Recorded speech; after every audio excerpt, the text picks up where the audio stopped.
आज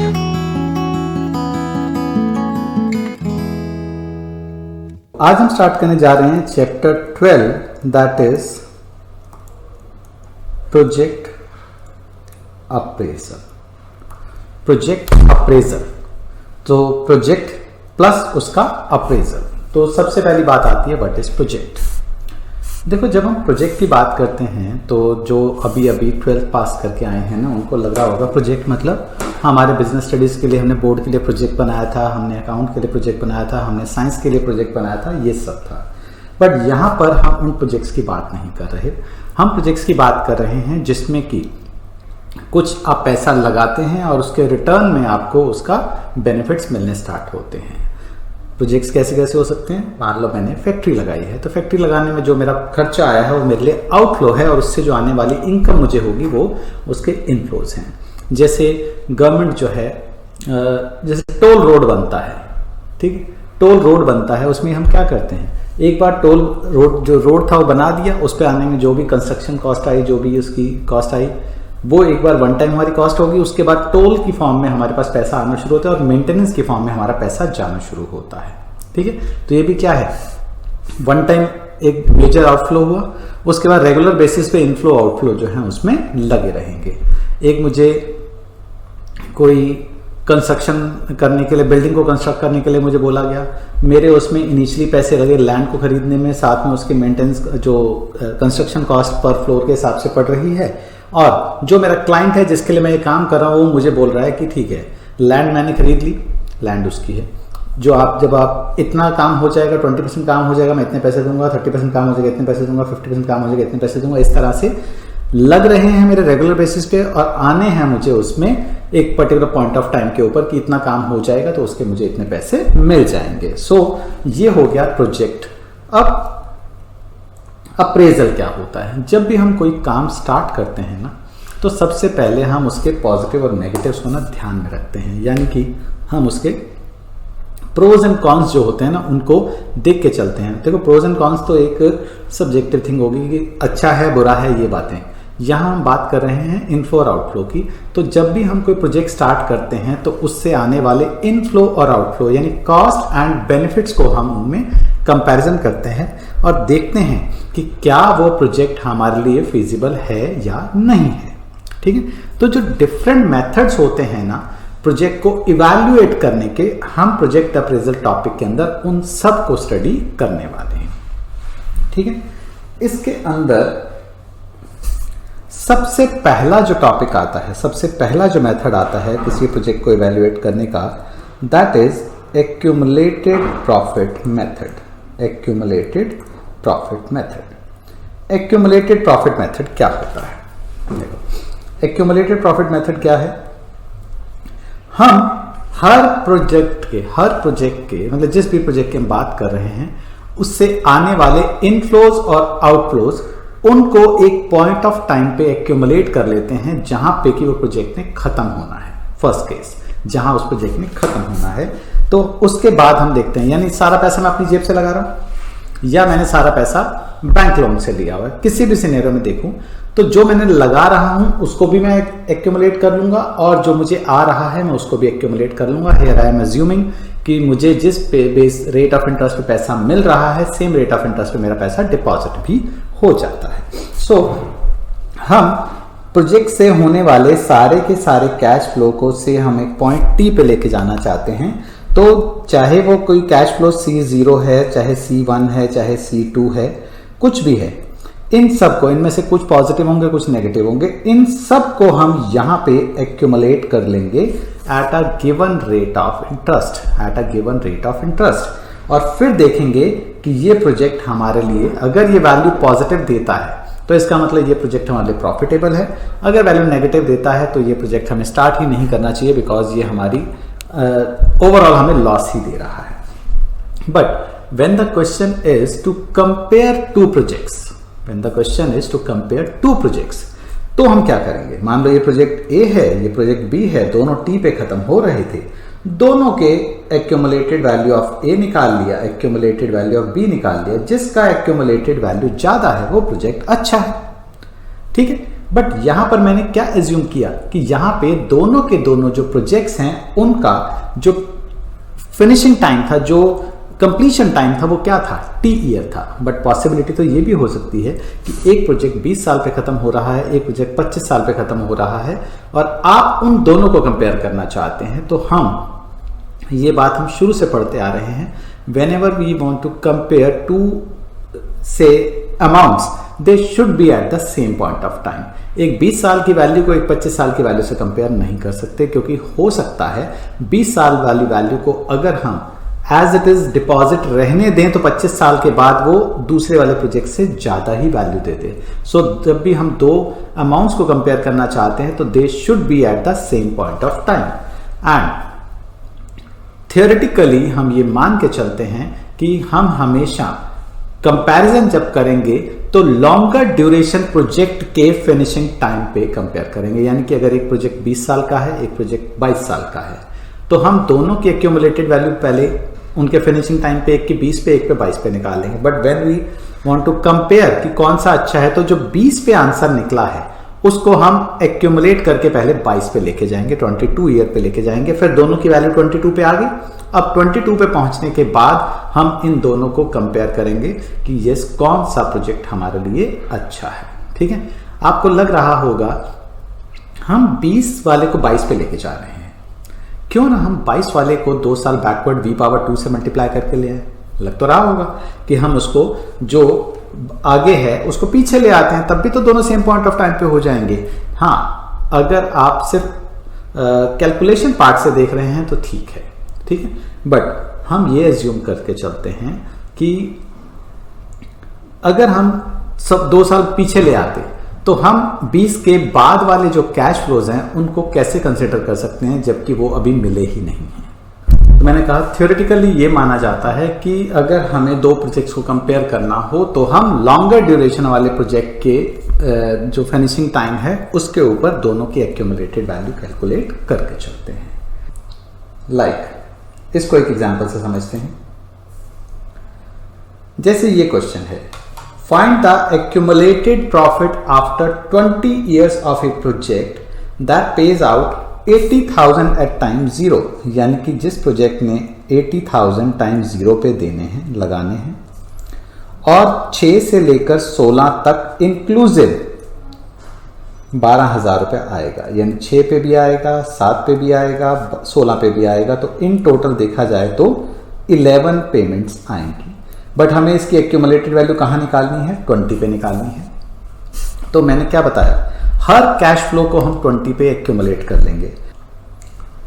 यस, अब आपको इन 11 पेमेंट्स को और 80,000 के नेगेटिव कैश फ्लो को एक्यूमुलेट करना है कहाँ, टाइम 20 पे। मैंने क्या कहा, 80,000 को 4% पे 20 पे ले जाओ, ठीक है, प्लस में वो नेगेटिव कैश फ्लो था, अब ये पॉजिटिव है। 12,000 की 11 पेमेंट्स हैं। अब क्वेश्चन ये आता है कि मैं यहां एन्युटी ड्यू लगाऊं या ऑर्डिनरी एन्युटी लगाऊं, क्योंकि ऐसा तो कुछ मेंशन ही नहीं है कि टाइम 0 क्या है। तो अगर मैं 6 से स्टार्ट कर रहा हूं, अगर मैं S11 करता हूं, that will give me the accumulated value at कहां पे, याद है जब भी हम ऑर्डिनरी एन्युटी लगाते थे accumulated value is at the point of last payment, तो ये 16 पे आ गई। इसको मुझे 1 + i रेज़ टू पावर 4 से मल्टीप्लाई करके एट 20 लेके जाना पड़ेगा। आप कहते हो नहीं, हम तो एन्युटी ड्यू लगाना चाहते हैं, कोई दिक्कत नहीं है, आप इसको तो 20 लेके जाओगे।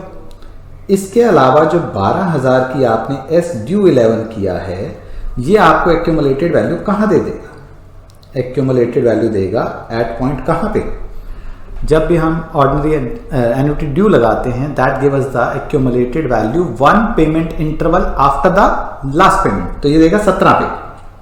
अब 17 से हमें 20 पे जाना है, तो 1.04 पावर 3 से मल्टीप्लाई करके हम इसको एट 20 ले जाएंगे। अब इसको मैं कैलकुलेशन नहीं कर रहा, मैं इसको कैलकुलेट करके जो भी इसका आंसर आएगा वो मुझे मिलेगा कि अगर ये प्रोजेक्ट मैं स्टार्ट करता हूं तो मुझे 20 साल के एंड पे मेरे पास क्या होगा। यानी कि इसमें मैं क्या मान रहा हूं, मैंने एक बैंक से ना लोन लिया, मैंने एक बैंक से ये बात की, भैया रेट ऑफ इंटरेस्ट क्या है, वो कहते हैं सर हमारा रेट ऑफ इंटरेस्ट 4% ही है, चाहे आप डिपॉजिट करो चाहे आप लोन लो, हमारे लिए सब बराबर है। ठीक है, प्रैक्टिकली ऐसा होता नहीं है। प्रैक्टिकली हमेशा बैंक का जो लेंडिंग रेट है वो बैंक के डिपॉजिट रेट से हमेशा ज़्यादा होता है, नहीं तो बैंक कहाँ से कमाएगा। ठीक है ना, बैंक अपनी सैलरीज कैसे निकालेगा। तो ये दोनों अलग अलग होते हैं, बट यहाँ पर स्टार्टिंग के लिए हम क्या मान के चल रहे हैं कि दोनों सेम हैं। तो मैंने बोला ठीक है, मेरे पास ना 80,000 रुपये का लोन चाहिए मुझे, उन्होंने दे दिया। मैंने बोला मेरे पास ना 6 से लेकर 16 तक 12-12 हज़ार रुपये आएंगे भी। कहते हैं हमारे पास डिपॉजिट करते रहना आप, और उसके बाद 16 तक मेरे पास आते रहे, मैं डिपॉजिट करता रहा, उसके बाद मुझे पैसे की जरूरत नहीं है। तो मैं 20 पे गया, बताओ मेरा कितना बैलेंस है। तो जो भी इसका एक्यूमुलेटेड प्रॉफिट होगा वो मुझे बैंक बैलेंस की फॉर्म में नजर आ जाएगा। ठीक है, सो बात क्लियर है। What is accumulated profit method, what is accumulated profit method. Next, इसमें एक्यूमुलेटेड प्रॉफिट मेथड की ना एक ड्रॉबैक है। एक्यूमुलेटेड प्रॉफिट मेथड में एक ड्रॉबैक है कि ये आपको सिर्फ तभी एक्यूमुलेटेड वैल्यू दे सकता है अगर एक फाइनाइट पीरियड है। तो अगर एक फाइनाइट पीरियड है, फाइनाइट पीरियड से मतलब ये प्रोजेक्ट 20 साल पे खत्म हो रहा था। अगर ये प्रोजेक्ट एवरग्रीन, एवरग्रीन मतलब हमेशा के लिए कंटिन्यू, जैसे परपेचुटी की फॉर्म में होता, ठीक है, फॉरएवर का प्रोजेक्ट होता, तो उस सिचुएशन में मैं एक्यूमुलेटेड वैल्यू तो निकाल ही नहीं सकता था, क्योंकि accumulated value is always at a point of time. Accumulated value is always at a point of time. वो पॉइंट ऑफ टाइम ही नहीं है हमारी लाइफ में। ठीक है, हमें पता ही नहीं है कि हमें पहुंचना कहां पे है, एंड कहां पे होना है, कुछ पता नहीं है, बस रेगुलर इनकम आती रहेगी। ऐसा कब होता है, जैसे मान लो आपने एक फैक्ट्री लगाई है, आपने एक बार लगा दिया पैसा, उसके बाद तो रेगुलर उससे इनकम ही आती रहेगी जब तो फैक्ट्री चलती रहेगी। और फैक्ट्री बंद करने का आपका है नहीं कि मुझे 20 साल के बाद फैक्ट्री बंद कर देनी है। सो ऐसे प्रोजेक्ट में जो एक्यूमुलेटेड प्रॉफिट मेथड होता है ना, वो हमारा काम नहीं करता है। वहां पर फिर हमें एक दूसरे मेथड की जरूरत पड़ती है, which is called net present value method. तो आते हैं नेक्स्ट मेथड पे, सेकेंड मेथड, एनपीवी और नेट प्रेजेंट वैल्यू मेथड।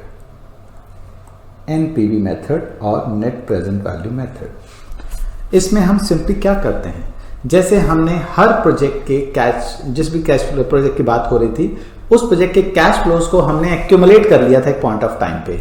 यहां पर हम क्या करेंगे, हर कैश फ्लो की प्रेजेंट वैल्यू निकाल देंगे। अगर परपेचुटी की फॉर्म में है तो भी क्या है, इनफाइनाइट पेमेंट्स की प्रेजेंट वैल्यू तो निकाल ही लेते हैं ना, एक्यूमुलेटेड वैल्यू नहीं निकलती, प्रेजेंट वैल्यू तो फिर भी निकल ही जाती है। सो नेट प्रेजेंट वैल्यू में हम क्या करेंगे, हम हर कैश फ्लो को प्रेजेंट में लेके आएंगे, यानी टाइम जीरो पे एक तरह से लेके आएंगे, और फिर देखेंगे कि अगर एनपीवी पॉजिटिव है तो प्रोजेक्ट फिजिबल है, अगर एनपीवी नेगेटिव है तो प्रोजेक्ट हमारे लिए फाइनेंशियली फिजिबल नहीं है। ठीक है, अब बात यह आती है कि जो नेट प्रेजेंट वैल्यू निकालनी है वो कौन से रेट ऑफ इंटरेस्ट पे निकालनी है। तो the rate of interest, the rate of interest which is used to calculate the net present value is called risk discount rate।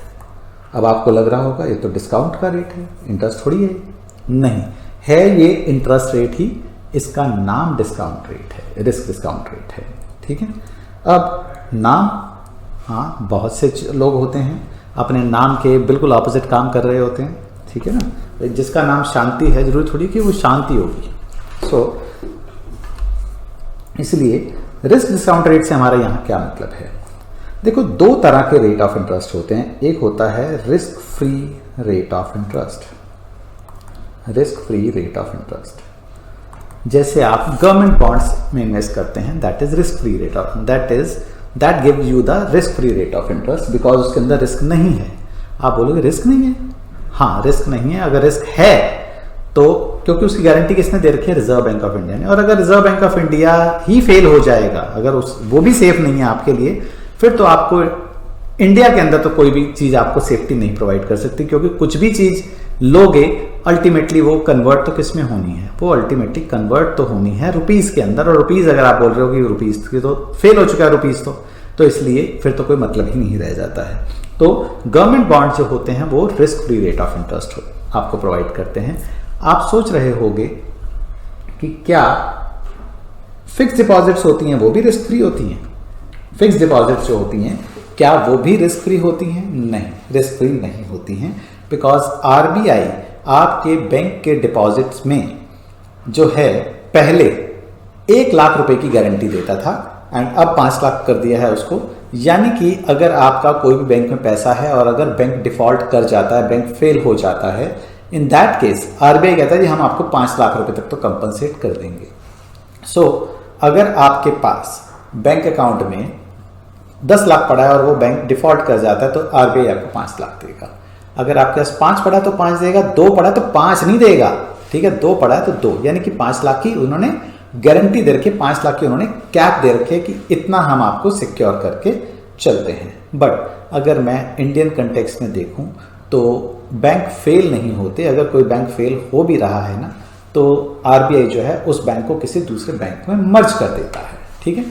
अगर बहुत बड़ा बैंक है तो बेल आउट करने के लिए आ जाते हैं, और अगर कोई छोटा बैंक है तो उसको मर्ज कर दिया जाता है। जैसे अगर बहुत बड़ा बैंक है, जैसे येस बैंक फेल होने की कगार पे आ गया था, येस बैंक फेल होने की कगार पे आ गया था, ठीक है, क्योंकि इतने सारे नुकसान हो गए थे, इतने सारे उनके लोन डिफॉल्ट हो गए थे, बट वो मैनेजमेंट की चोरियों के कारण था। कोई ऐसा नहीं कि पब्लिक ने पैसा मारा हो, ऐसे ऐसे लोगों को पैसा दे रखा था रिश्वतें ले लेके कि जिनका पता था कि पैसा वापस आना ही नहीं है, और पैसा किसका था? पब्लिक का डिपॉजिट मनी था। तो वहां पर रिजर्व बैंक ऑफ इंडिया ने क्या बोला? रिजर्व मतलब government of India and reserve bank of India, इन्होंने जैसे कमेटी वगैरह बना के उसमें बोला, एचडीएफसी को बोला, एलआईसी ऑफ इंडिया को बोला, कोटक बैंक को बोला, इनकी एक कमेटी बनाई गई कि आप इसको बेल आउट करो, आप इसकी होल्डिंग्स को खरीद के अब जो है इसको एज एन इंडिपेंडेंट बैंक हम चलाएंगे, बट उसमें होल्डिंग आपकी रहेगी मेजर। सो गवर्नमेंट ने बेल आउट कर दिया, इस बैंक को बंद नहीं होने दिया। अगर कोई छोटा बैंक होता है, जैसे कुछ टाइम पहले ही धनलक्ष्मी बैंक की प्रॉब्लम आई थी, तो उन्होंने उसको डीबीएस बैंक में मर्ज कर दिया कि डीबीएस बैंक ने उस धनलक्ष्मी बैंक को टेक ओवर कर लिया। सो ये सब जो होते हैं कि एफडी जो होती है, हम ये नहीं कह सकते कि रिस्क फ्री होती है, एफडी में रिस्क तो होता ही है। तो बात हो गई risk free rate of interest क्या होता है। अब गवर्नमेंट बॉन्ड्स अगर आपको 5% की रिटर्न देते हैं और एफडी आपको 6% की देती है, तो क्यों देती है? क्योंकि इसके अंदर रिस्क ज्यादा है। सो इसका मतलब जब भी आपको रिस्क होगा तो आप ज्यादा रिटर्न एक्सपेक्ट करेंगे। जब भी आपको रिस्क होगा तो आप ज्यादा रिटर्न एक्सपेक्ट करेंगे। यानी कि अगर risk free rate of interest में हम मार्जिन फॉर रिस्क को ऐड कर दें तो that give us risk discount rate. अभी भी ये बात क्लियर नहीं हुई कि ये डिस्काउंट रेट क्यों बोले जा रहे हैं, रिस्क इंटरेस्ट रेट क्यों नहीं बोल रहे हैं। बेसिकली आप जब एनपीवी निकालते हैं, you are discounting back the cash flow, इसलिए वर्ड उन्होंने डिस्काउंट यूज किया है। This is not the discount rate. Discounting के लिए, डिस्काउंटिंग मतलब आप किसी चीज को प्रेजेंट में ला रहे हैं तो उसकी आप डिस्काउंटिंग कर रहे हैं। तो डिस्काउंटिंग के लिए क्योंकि आप रेट ऑफ इंटरेस्ट यूज कर रहे हैं, इसलिए इसको हम रिस्क डिस्काउंट रेट बोल के चलते हैं, ठीक है। तो किसी भी प्रोजेक्ट को अगर आप पैसा इन्वेस्ट करना चाहते हैं तो देखो ना, मुझे अगर कोई कहे कि मुझे से जैसे आपने मुझे कहा कि सर मेरे पास एक प्रोजेक्ट है, आप एक बार उसको स्टडी करो। मैंने स्टडी किया, कहते सर ये प्रोजेक्ट जो है ना, इसमें आपको ना 5% की एनुअल रिटर्न आ जाएगी। मैंने कहा अपने पास रख। क्यों? मैंने बोला जब बैंक में मुझे 6% मिल रहा है तो मैं तेरे साथ रिस्क क्यों लूँ। हाँ, उसने मुझे बोला होता कि जैसे तुमने मुझे कहा होता कि सर ये प्रोजेक्ट है, इसमें आपको ना 15% की रिटर्न आ जाएगी, आप क्या इसमें पैसा लगाने में इंटरेस्टेड हो?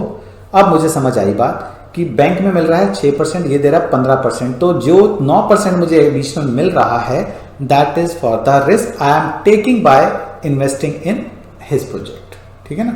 तो इसके प्रोजेक्ट में लगाने के लिए जो मैं रिस्क बेयर कर रहा हूं, उसका रिवॉर्ड जो है वो क्या है? उसका रिवॉर्ड मेरे लिए वो 9% की फॉर्म में मिल रहा है, तो वो मार्जिन फॉर रिस्क हो गया, ठीक है।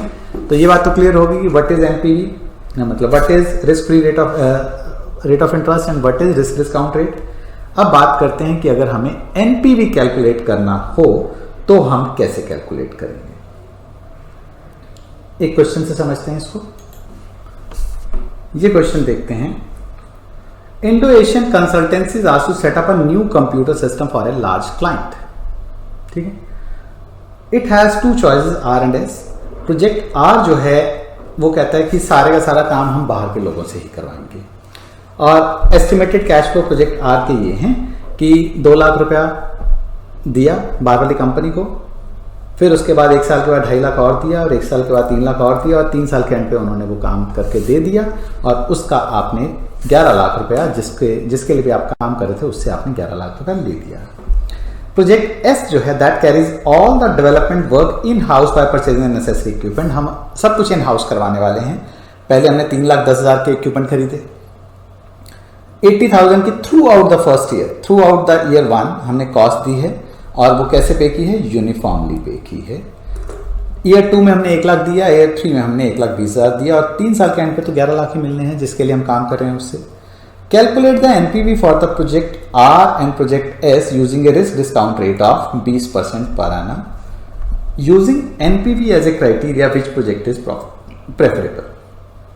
और फिर हमें 12% पे भी निकालनी है। तो एक एक करके बात करते हैं।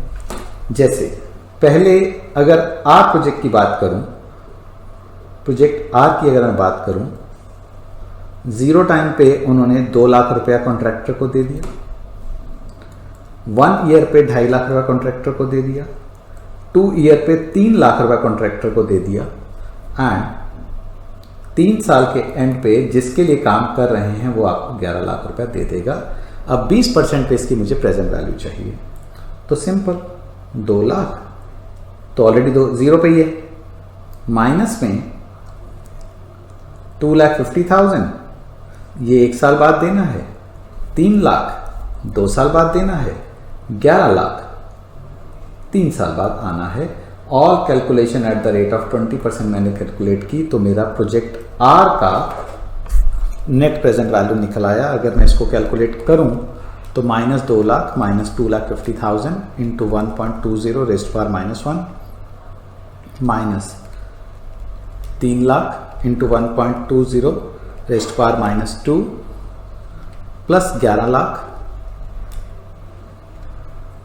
इंटू 1.20 रेस्ट पावर -3, तो इसकी आ गई 19,907.40, यानी ये इस प्रोजेक्ट का नेट प्रेजेंट वैल्यू निकल आया।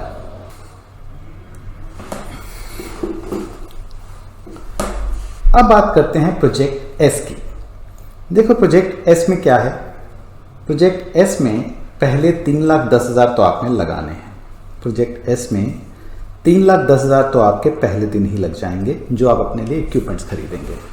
अब इसके बाद कंपनी को तो आप 1 टाइम पैसा दे रहे थे, साल के शुरू में दे रहे थे, यहां पर आपको थ्रू आउट 80,000 रुपीज, अपने स्टाफ को थोड़ी बोलोगे साल के बाद पैसे लेना।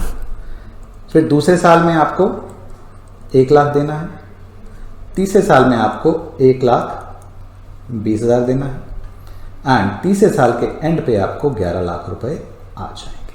ठीक है, तो -3,10,000 तो समझ आती है बात। जो 80,000 की कॉस्ट थ्रू आउट देनी है, यानी यूनिफॉर्मली देनी है, तो यूनिफॉर्म कोई भी पैसा देते हैं उसके साथ हम एनुटी का फैक्टर लगा देते हैं। सब में तीनों साल 80,000 की होती तो मैं सीधा 80,000 A/3 लगा देता, चल जाता।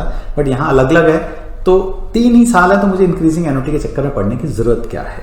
मैं सीधा -1 लाख A/1, बट ये प्रेजेंट वैल्यू मुझे 1 पे देगा, तो V/1 कर देता हूँ, -1,20,000 A/1 V² कर देता हूँ, प्लस में 11 लाख इंटू V/3 कर देता हूँ। All calculation at the rate of 20%, so -3,10,000 minus में कुछ कॉमन A/1 कॉमन ले लेता हूँ, बचेगा क्या 80,000 plus 1 lakh B plus 1,20,000 V², चाहो तो 10,000 भी कॉमन ले लेते, plus 11 lakh V³ at the rate of 20%। अब कैलकुलेशन तो आप खुद कर सकते हो, ठीक है, कैलकुलेशन में तो कोई दिक्कत नहीं है।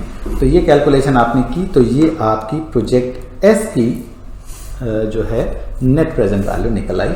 अब इन दोनों को कंपेयर कर लो कि कौन सा प्रोजेक्ट आपके लिए जो है प्रोजेक्ट आर और एस में से प्रॉफिटेबल है। कैलकुलेशन करने की जरूरत है क्या, मैं करके दिखाऊं?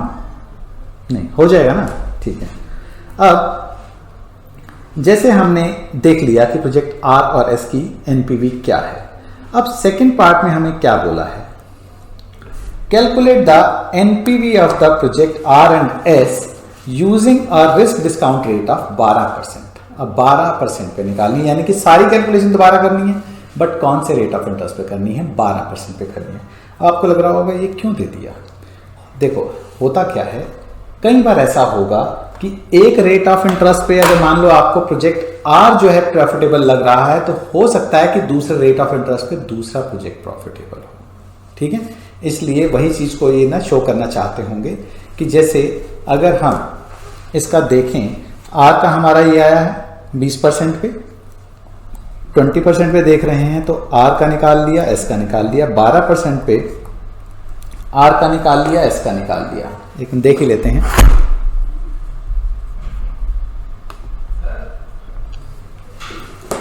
जैसे आर का आ रहा है 19907 एंड 101,092 इसका आ रहा है 120,586 and 222,471।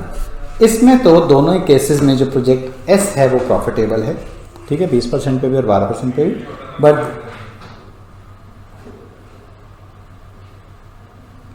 But there is a possibility कि अगर दो डिफरेंट रेट ऑफ इंटरेस्ट पे हम कंपैरिजन करें तो एक पे अगर एक प्रोजेक्ट हमारा प्रॉफिटेबल आया तो दूसरे पे हमारा दूसरा प्रोजेक्ट भी प्रॉफिटेबल हो सकता है। तो ये हो गया हमारा एनपीवी। इसके बेस पे ना एक और क्वेश्चन देख लेते हैं, तो आपका थोड़ा सा कॉन्सेप्ट ज्यादा अच्छे से समझ आ जाएगा आपको। चलिए, जैसे ये है question, a pension fund purchase an office block 9 months ago for 5 million. The pension fund will spend further 9 lakh. 2 महीने के बाद वो 9 लाख रुपए और लगाएंगे, और कंपनी ने 6 महीने के बाद इस ऑफिस को उन्होंने किराए पे लेने की बात कर रखी है कि हम ये ऑक्यूपाई 6 महीने बाद कर लेंगे। आज हम कहाँ खड़े हैं ये देखना पड़ेगा। खरीदा कब था? 9 months बिफोर। तो खरीदने वाले टाइम को अगर मैं 0 मान लूँ तो आज हम खड़े हैं 9 month पे, और ये कंपनी हमसे लेगी 15 महीने पे। अगर हम आज के टाइम को 0 मान लें तो खरीदा कब था? -9/12 पे, और कंपनी कब खरीदेगी? आज से 6 महीने बाद, यानी कि 6/12 पे। तो हम देखते हैं कि हमें आज के टाइम को 0 मानना है या आज के टाइम को 9 month मानना है। इट डिपेंड्स अपॉन कि आपको प्रेजेंट वैल्यू कहाँ कैलकुलेट करनी है। आप ले कुछ भी सकते हैं, बट इजी क्या रहेगा, जहां पे आपको प्रेजेंट वैल्यू निकालनी है उसको आप टाइम 0 मान के चलो। Lease agreement states that the company will rent the office block for 15 years and will then purchase the property at the end of 15-year rental period 6 million। यानी कि कंपनी ने आपसे 15 साल के लिए किराए पे लेंगे और 15 साल के बाद आपसे 6 million की खरीद भी लेंगे। रेंट जो है वो क्वार्टरली इन एडवांस पे होगा। हर 3 साल बाद 4% पर एनम के रेट पे बढ़ेगा। 4% नहीं बढ़ेगा, 4% पर एनम के रेट पे बढ़ेगा। तो जैसे मान लो आज का रेंट अगर 100 रुपए है, तो अगर सिर्फ 4% 3 साल बाद बढ़ना होता तो इतना होता। अगर 4% पर एनम के रेट पे बढ़ना होता तो 3 साल बाद का रेंट इतना होता। ठीक है, सिर्फ 4% बढ़ना होता तो पावर 1 करते, क्योंकि 4% बढ़ना है। 4% पर एनम के रेट पे 3 साल बाद बढ़ना, यानी कि इकट्ठा 3 साल का एक्यूमुलेट करके हम रेंट को इंक्रीज करने वाले हैं। First rental payment due immediately on the date of occupation, मतलब रेंट हमेशा जनरली एडवांस में ही दिया जाता है। Calculate at the date of purchase of the office block the NPV of the project to the pension fund assuming an effective rate of interest of 8% per annum। तो हमें जिस date को हमने परचेज किया था ना, तो उसको हम क्या करते हैं? टाइम 0 मान लेते हैं। तो बात करते हैं कि ये हमारा था टाइम 0 जब हमने खरीदा था। कितने का? 4 million का। 4 million मतलब 40 लाख रुपए का। ठीक है, आज हम खड़े हैं 9 month पे। आज से 2 महीने के बाद यानी कि 11 महीने पे हम 9 लाख रुपया और स्पेंड करने वाले हैं, और फिर 15 महीने के बाद, 15 महीने मतलब 1.25 ईयर पे, आज से 6 महीने के बाद, मतलब टोटल 15 महीने हो गए ना, हम आज 9 मंथ पे खड़े हैं, हमें रेंट आना शुरू हो जाएगा, जो कि इस तरह से आएगा कि 1.25 से 4.25, फिर 4.25 से 7.25, फिर 7.25 से 10.25, फिर 13.25 एंड देन 16.25 तक। रेंट इनिशियली कितना है? 8 lakh per annum. 8 lakh per annum है, but payable quarterly in advance होगा। बट 3 साल बाद ये रेंट 4% से पर एनम के रेट पे बढ़ जाएगा, फिर रेंट 4% पर एनम के रेट पे और बढ़ जाएगा। तो ऐसे ही जो 13.25 से 16.25 के बीच में रेंट जाएगा वो 1.04 रेज़ टू पावर 6 हो गया, यहाँ पे 9 हो जाएगा, यहाँ पे 12 हो जाएगा। ठीक है, और यहाँ पे आप इसको 6 मिलियन का बेचने वाले हैं, 60 लाख का बेचने भी वाले हैं कंपनी को। तो अब हम एनपीवी निकालना चाहते हैं, तो -40 लाख, ठीक है, -9 लाख V की पावर 11 मंथ, 8 लाख का किराया आना है साल का, 3 साल तक आएगा but payable on quarterly basis. इसकी प्रेजेंट वैल्यू कहाँ मिलेगी आपको? यस गरिमा, कहाँ मिलेगी? इसकी प्रेजेंट वैल्यू मिलेगी टाइम 1.25 पे, तो V की पावर 1.25 कर लिया, plus 8 lakh into 1.04 raise to power 3 rent हो गया 3 साल तक, पेबल क्वार्टरली, बट इसकी प्रेजेंट वैल्यू 4.25 पे आएगी, तो V की पावर 4.25 हो गई, प्लस सो ऑन बढ़ते बढ़ते 8 लाख 1.04 की पावर 12 इंटू A034 V की पावर 13.25, और आखिरी का जो 60 लाख है V की पावर 16.25। अब मुझे इसको जैसे सिंप्लीफाई करना है, कैलकुलेट करना है, तो -40 लाख -9 लाख V की पावर 11 मंथ, 8 लाख कॉमन ले लेता हूं, A034 भी कॉमन ले लेता हूं, V पावर 1.25 भी मैं कॉमन ले लेता हूं। अंदर क्या बचेगा? इधर बचेगा 1, इधर बचेगा 1.04 V की पावर 3, 1.04 V की power 6, plus so on 1.04 V की पावर 12, प्लस में 60 लाख V की पावर 16.25। तो यहां पर आपको आप बोलोगे हम क्या 1.04 V को V डैश पुट करके कर लें? कोई फ़ायदा होगा नहीं, क्योंकि रेट ऑफ इंटरेस्ट मैंने बताया था ना कि मैंडेटरी कब हो जाती हैं चीज़ें, ये चीज़ जब हमें रेट ऑफ इंटरेस्ट भी कुछ टेढ़ा मेढ़ा दिया हो, मतलब डेसिमल में दिया हो, ग्रोथ भी डेसिमल में दी हो, तो कुछ फ़ायदा नज़र आ सकता है। यहाँ पर क्योंकि 1 2 3 4 5 टर्म्स टोटल हैं, 5 टर्म में आप जीपी लगाओगे तो आपके लिए कंपैरेटिवली कैलकुलेशन करना ज़्यादा आसान होगा, क्योंकि यहाँ पर अगर v की जगह मैं 1/1.08 डाल भी देता हूँ ना, इन दैट केस ऑल्सो मेरा जो रेट ऑफ इंटरेस्ट है ना वो आएगा तो डेसिमल में ही, तो इसलिए वो टेबल में तो प्रोवाइडेड होगा नहीं, तो इसलिए मुझे उसमें जाने की ज़रूरत है नहीं। तो ये सारी कैलकुलेशन आप 8% पे कर लोगे तो आपकी इस प्रोजेक्ट की जो कंपनी है के लिए प्रेजेंट वैल्यू है, नेट प्रेजेंट वैल्यू है, वो निकल आएगी। किस डेट पे? जिस डेट को उन्होंने ये प्रोजेक्ट के लिए लैंड, मतलब जो बिल्डिंग है इन्होंने खरीदी थी, ठीक है, यानी कि टाइम 0 पे, यानी कि आज से 9 month before.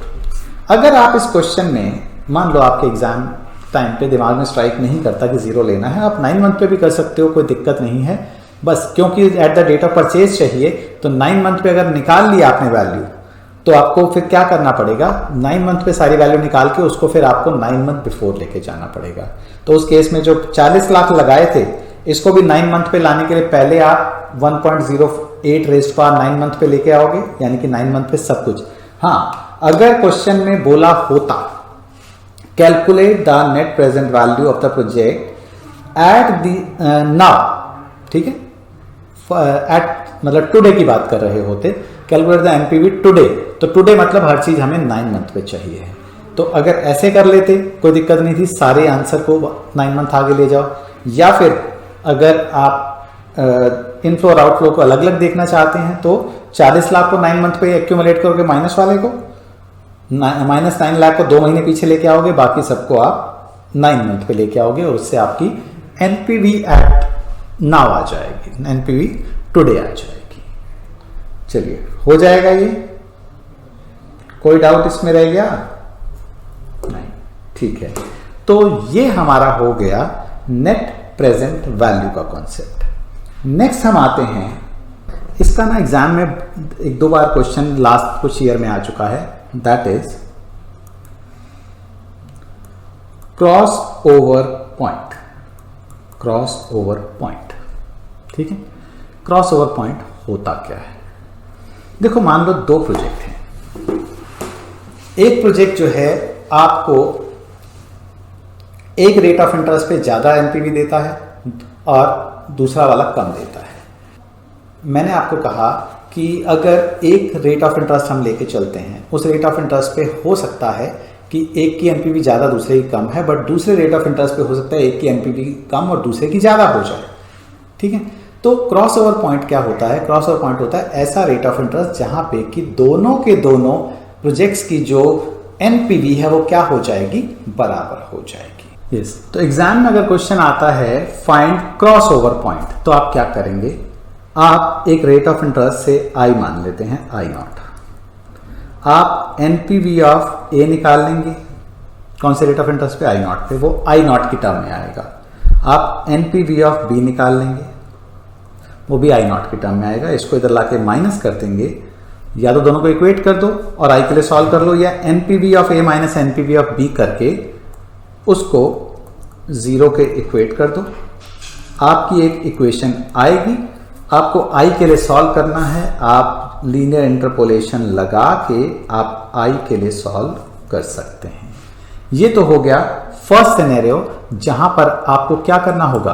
Cross over point निकालना होगा, ठीक है।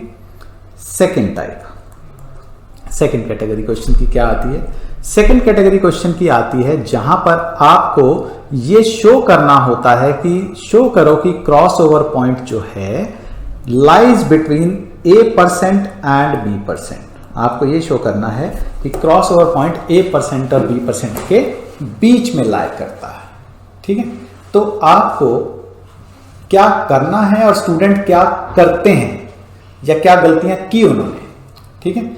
जैसे मुझे शो करना है कि क्रॉस ओवर पॉइंट 16% और 17% के बीच में है, तो मुझे कहां बोला इसमें कि निकाल के बताओ कि जो आपने आंसर निकाला फर्स्ट मेथड से वो आंसर 16-17 के बीच में आया और आपका आंसर सही है, ठीक है। आपको निकालने को तो बोला ही नहीं है, तो आपको बस ये शो करना है कि 16% पे अगर मैंने ये डिफरेंस निकाला तो वो डिफरेंस अगर पॉजिटिव है तो 17% पे वो डिफरेंस नेगेटिव होगा, और अगर 16% पे ये डिफरेंस नेगेटिव है तो 17% पे ये डिफरेंस पॉजिटिव होगा। यानी कि there is a point between 16 and 17% at which this difference is 0, ठीक है। This difference is 0। सो हुआ क्या था, आज से 4 साल पहले की बात है कि एग्जाम बच्चे दे के आए, क्रॉस ओवर पॉइंट का क्वेश्चन आया हुआ था कि शो करना था कि क्रॉस ओवर पॉइंट से 15 और 16% के बीच में है। बच्चों ने क्या बोला? सर ये वाला, तो बाद में जब मुझसे मिले तो बोलते हैं सर ये क्वेश्चन तो इतना बड़ा था, इतनी कैलकुलेशन थी, हमारा तो आधा पौना घंटा लग गया, तब भी ये निकला नहीं तो निकलना था भी नहीं। वो हमें तो शो करना ही, हमें तो निकालना था भी नहीं क्वेश्चन में, हमें तो शो करना था कि 16-17 के बीच में है। तो सिंपली करना क्या था कि एनपीवी ऑफ ए और एनपीवी ऑफ बी निकालना था 16% पे और 17% पे, ठीक है। और ये दिखाना था कि एक एनपीवी, एक रेट ऑफ इंटरेस्ट पे एनपीवी ऑफ ए जो है एनपीवी ऑफ बी से ज्यादा है, और एक दूसरे रेट ऑफ इंटरेस्ट पे NPV of A NPV of B से कम है। तो इसका मतलब उसके बीच में कहीं ना कहीं ऐसा पॉइंट जरूर होगा जहां पे कि एनपीवी ऑफ ए और एनपीवी ऑफ बी बराबर होंगे, ठीक है। सो मतलब क्वेश्चन आइडेंटिफाई करना सीख लेना। अगर फाइंड क्रॉस ओवर पॉइंट है तो निकालना है, अगर शो करना है तो निकालना नहीं है, जस्ट शो करना है आपको। इसको ना मैं एक आपको जैसे एक्सेल शीट से एक्सप्लेन कर देता हूं। जब हम एक्सेल में इसको करेंगे तो हम कैलकुलेट करना सीखेंगे। अभी मैं सिर्फ आपको इसका थोड़ा सा हिंट दे देता हूं, जैसे मैंने कैलकुलेट कर रखा है। एक ये प्रोजेक्ट है 0, 1, 2 पे आपको मतलब 0 पे 1.5 लाख लगाया, 1 पे 2.5 लाख लगाया, 2 पे 2.5 लाख लगाया, 3 पे 10 लाख आ गया। दूसरा प्रोजेक्ट है एस, ठीक है। दूसरा प्रोजेक्ट है एस, 3,25,000 लगाया, 75,000 यूनिफॉर्मली दे रहे हैं, 90,000 यूनिफॉर्मली दे रहे हैं, 1,20,000 यूनिफॉर्मली दे रहे हैं और 10 लाख आ रहा है।